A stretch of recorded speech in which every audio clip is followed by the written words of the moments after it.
Good morning students. आइए अब हम देखते हैं इकोनॉमिक्स के फर्स्ट चैप्टर का कुछ ऑब्जेक्टिव क्वेश्चन है। पहला क्वेश्चन है HDI स्टैंड्स फॉर। पहला क्वेश्चन, इसका आंसर होगा human development index. Human development index दिख रहा होगा आपको। सेकंड क्वेश्चन में आते हैं। दूसरा क्वेश्चन कहता है which of the following neighbouring countries have better performance in terms of development than that India. भारत से ज़्यादा अच्छा विकास किस कंट्री का है। आपको नेबरिंग कंट्रीज़ के नेम दिखाई दे रहे होंगे। इनमें जो श्रीलंका है इसका परफॉर्मेंस डेवलपमेंट में बेटर है हमारे बाकी पड़ोसी देशों से। आगे थर्ड क्वेश्चन पर, life expectancy means. Life expectancy का अर्थ क्या है? तो इसका अर्थ होता है average number of years a person is expected to live.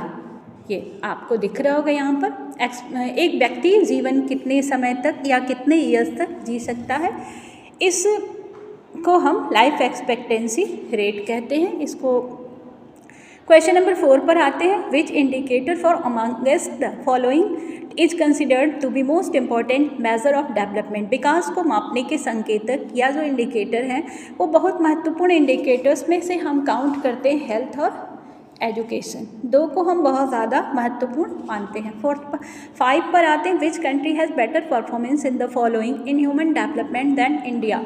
Bharat से ज़्यादा ह्यूमन डेवलपमेंट के आधार पर अगर देखा जाए तो किस देश का विकास सबसे अच्छा है या किस देश का जो परफॉर्मेंस है बहुत अच्छा है, तो वो है श्रीलंका।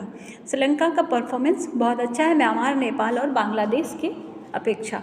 अब आते हैं 6 नंबर पर। Gross enrolment ratio means enrolment for all 3 levels of education. ये 3 लेवल्स पर education, primary, secondary and higher education, तीनों लेवल्स पर रेशियो को देखा जाता है पूरी जनसंख्या से डिवाइड करके। जो उस एज की जनसंख्या होती है, जो पढ़ने लायक जनसंख्या होती है, उनका कितना नामांकन हुआ है प्राइमरी में, सेकेंडरी में और हायर एजुकेशन में, इस आधार पर निकालने की कोशिश की जाती है, वो रेशियो होता है। 7 पर आते हैं। क्वेश्चन नंबर 7 कहता है how would you calculate body mass index. तो बॉडी मास इंडेक्स को हम कैसे निकालते हैं?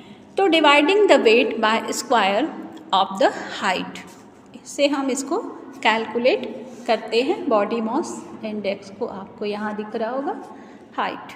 ओके, आगे बढ़ते हैं। Question number 8, which country from amongst the following has lowest literacy rate. यहाँ पर बहुत सारी हमारी नेबरिंग कंट्रीज़ को दिखा रहा है। इन कंट्रीज़ में सबसे ज़्यादा हमारा वो कौन सी हमारा नेबरिंग कंट्री कौन सी और पड़ोसी देश थे जिसकी लिटरेसी रेट बहुत ही कम है? तो वो है म्यांमार। म्यांमार की लिटरेसी रेट बहुत कम है।